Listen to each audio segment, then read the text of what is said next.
Finally ஒரு விஷயம், நல்ல விஷயமா ட்ரம்ப் பண்ணியிருக்காருன்னு சொன்னால் அது இஸ்ரேலுக்கும் பலஸ்தீனுக்கும் நடுவுல இருக்கிற போர் 2 வருஷத்துக்கு மேல போயிட்டு இருந்துச்சுங்க. உங்களுக்கு எக்ஸாக்ட் டைம் சொல்லணும்னா 2 years 3 days, that is 735 டேஸா ஆயுதமே இல்லாத ஒரு கூட்டம் பொதுமக்கள் நடுவுல காசால மாட்டிக்கிட்டு ஒரு பெரிய ஒரு இன படுகொலை அப்படின்னே நிறைய பேர் சொன்னாங்க. ஏன்னா ஆயிரக்கணக்கில் இறந்து போயிருக்காங்க. 65,000 மக்கள் பலஸ்தீனிய மக்கள் காசால மாட்டிக்கிட்டு இறந்து போயிட்டு இருந்தாங்க. அவங்களோட வீடு கிடையாது, ஸ்கூல் கிடையாது, காலேஜ் கிடையாது, அவங்களுக்கு சாப்பாடு கிடையாது, சாப்பாடு இல்லாம பசியில இறந்தவங்க இருக்காங்க, மெடிக்கல் ஹெல்ப் இல்லாம ஒரு சின்ன புண்ணு வந்துச்சுன்னா அது பரவி பரவி கை வெட்டப்பட்டவங்க இருக்காங்க, டென்ட்ல வாழ்ந்துட்டு இருக்காங்க, வாழ்ந்துட்டு இருக்கப்போ குண்டுகள் போடப்படுதுன்னு சொல்லி ஒரு நரகம் மாதிரி மாறின காசா போற ஒரு வழியா ட்ரம்ப் சீஸ்ஃபயர் டிக்ளேர் பண்றதுக்கு ஃபோர்ஸ் பண்ணி நிறுத்தி வச்சிருக்காரு.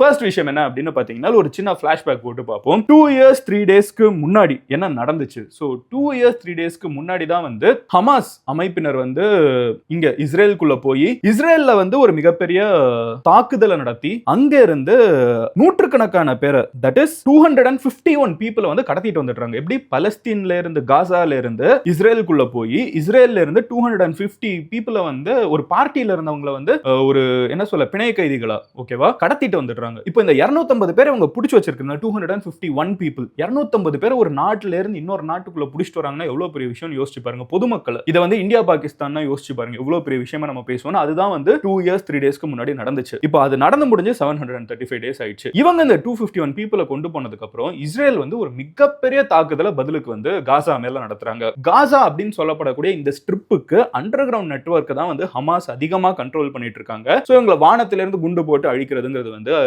ஒரு இம்பாசிபிளான ஒரு விஷயம். சோ கிரவுண்ட் லெவல்ல உள்ளுக்குள்ள போய் நாங்க ஒவ்வொரு இடத்துலயும் எங்கெங்க ஹமாஸினர் பதுங்கி இருக்காங்கங்கறத உங்க எல்லாத்தையுமே நாங்க பிடிக்க போறோம் அப்படின்னு சொல்லிட்டு இவங்க உள்ளுக்குள்ள என்டர் ஆனாங்க. என்டர் ஆகி 2 வருஷங்க. இஸ்ரேல் சாதாரண கண்ட்ரி கிடையாது. ஈரான் அடிக்கிறாங்க, இந்த சைடு கத்தார் அடிக்கிறாங்க, அந்த சைடு லெபனானை போட்டு அடிக்கிறாங்க, இங்க பாலஸ்தீனை போட்டு அடிக்கிறாங்க. இப்படி சுத்தி சுத்தி ஒரே நேரத்துல இத்தனை பேர் கூட சண்டை போடக்கூடிய இஸ்ரேலோட ராட்சச பலம் என்னன்னு பாத்தீங்கன்னா இஸ்ரேலோட அமெரிக்கா தான். உலகத்திலே மிகப்பெரிய கண்ட்ரி இந்த சின்ன கண்ட்ரியான இஸ்ரேலுக்கு எல்லாத்தையும் சப்ளை பண்ணிட்டு இருக்காங்க. அவ்வளோ ஆயுதங்கள், அவ்வளோ இன்டெலிஜென்ஸ், வேர்ல்ட்ல இருக்கிற மோஸ்ட் பவர்ஃபுல் கண்ட்ரி கேட்கறதுக்கு தான் இஸ்ரேல் இத்தனை பேர் கூட சண்டை போடுறாங்கன்னு தோணும். பட் பின்னாடி இருக்கிற மூளை, பின்னாடி இருக்கிற பணம், பின்னாடி இருக்கிற பவர், பின்னாடி இருக்கிற ஆயுதங்கள்லாம் யாருன்னு பாத்தீங்கன்னா அமெரிக்கா. அமெரிக்கா கம்ப்ளீட்டா இஸ்ரேலை ஃபீட் பண்றதுனால இஸ்ரேல் சுத்தி இருக்கிற இத்தனை நாடுகள் கூட சண்டை போட முடிஞ்ச இஸ்ரேல்னால ஹமாஸை ஆக்சுவலா இன்னமும் கம்ப்ளீட்டா எரடிகேட் பண்ண முடியல. பட் அவங்க உள்ளுக்குள்ள கிரவுண்ட் அஃபென்ஸ் பண்ணாங்க. இந்த கிரவுண்ட் அஃபென்ஸ் அப்ப என்ன ஆகுதுன்னு பாத்தீங்கன்னா யோசிச்சு பாருங்க. இந்த காசாங்கிறது சென்னை மாதிரி ஒரு ஏரியா, சரியா? இப்போ இந்த சென்னை மாதிரி ஒரு ஏரியாக்குள்ள ஒரு பெரிய நெட்வொர்க் இருக்காங்க. அவங்கள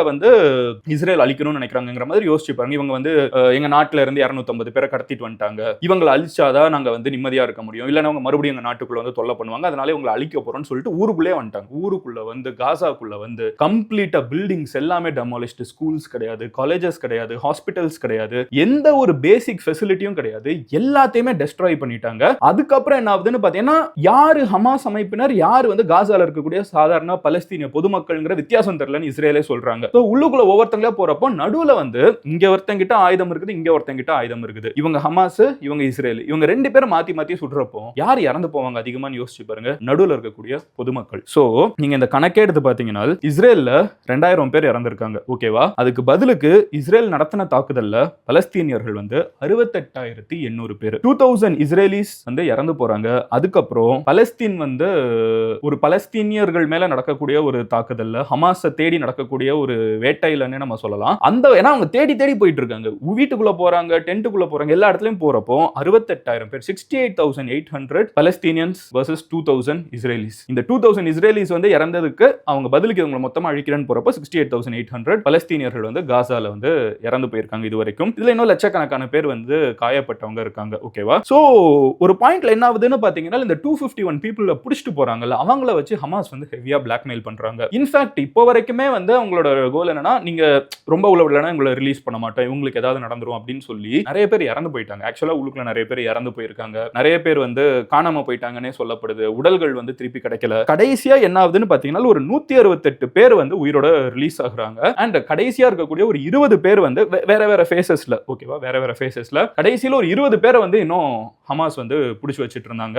அண்ட் இவங்க 2 பேருக்குள்ள வந்து சுமூகமா ஒரு தீர்வு வர்றதுக்கான வாய்ப்பே இல்ல. ட்ரம்ப் வந்து பவருக்கு வந்ததுல இருந்தே ஒரு விஷயத்தை சொல்லிட்டு இருந்தார். இங்க தான் ட்ரம்ப் மறுபடியும் ரீஎலெக்ட் ஆகுறாரு. அவர் வந்ததுல இருந்தே ஒரு விஷயத்தை சொல்லிட்டு இருந்தது என்னன்னு பாத்தீங்கன்னா, நான் வந்தேன்னா இந்த போரை நிறுத்துவேன், நிறுத்தவே முடியாத போர்களை நான் வந்து 2 நாள்ல நிறுத்துவேன் அப்படின்லாம் ப்ராமிஸ் பண்ணிட்டு இருந்தாரு. ஆக்சுவலா ட்ரம்ப் வந்து 2 நாள்ல நிறுத்தல. இருந்தாலும் அவர் வந்து ஒரு வருஷம் ஆகுறதுக்குள்ள அவர் இவ்வளவு நிறுத்தி இருக்காருங்கிறது கண்டிப்பா அவர் அப்ரிஷியேட் பண்ணும். ட்ரம்பை குறை சொல்றப்ப நம்ம ஃபர்ஸ்ட் ஆளா வந்து சொல்லுவோம், he deserves recognition இந்த இடத்துலன்னு கேட்டீங்கன்னா, S, could it have been done better for sure. இன்னும் நிறைய வந்து பெட்டராவே இதை பண்ணிருக்கலாம். பட் இந்த போரை எந்த பிரசிடென்ட்னாலையும் நிறுத்த முடியல, எந்த நாட்டவர்னாலையும் நிறுத்த முடியல. ட்ரம்ப் அதை நிறுத்தி இருக்காரு. அதனால அவருக்கு அந்த கிரெடிட். இதை இன்னும் பெட்டரா உயிர்கள் போகாம நிறுத்தி இருக்கலாமா? கண்டிப்பா முடியும். பட் இதுவே வேற யாரும் பண்ணலங்கிறதும் ஒரு யதார்த்தமான ஒரு உண்மை. வீடியோ என்ன சடனா நின்றுச்சுன்னு யோசிக்காதீங்க, இதுவும் நம்ம சேனல் தான். பட் இது மதன் கௌரி கிளிப்ஸ், ஒரு பெரிய வீடியோவோட முக்கியமான போர்ஷன்ஸை மட்டும் கட் பண்ணி போஸ்ட் பண்ற சேனல். நீங்க ஃபுல் வீடியோவை பார்க்கணும்னு நினைச்சீங்கன்னா இங்க இருக்கிற கார்டை கிளிக் பண்ணலாம். ஆர் கீழே இருக்கக்கூடிய கமெண்ட் செக்ஷன்ல லிங்க்கும் இருக்கும், டிஸ்கிரிப்ஷன்லயும் லிங்க் இருக்கும், அதையும் கிளிக் பண்ணி மெயின் சேனல்ல ஃபுல் வீடியோ பார்க்கலாம்.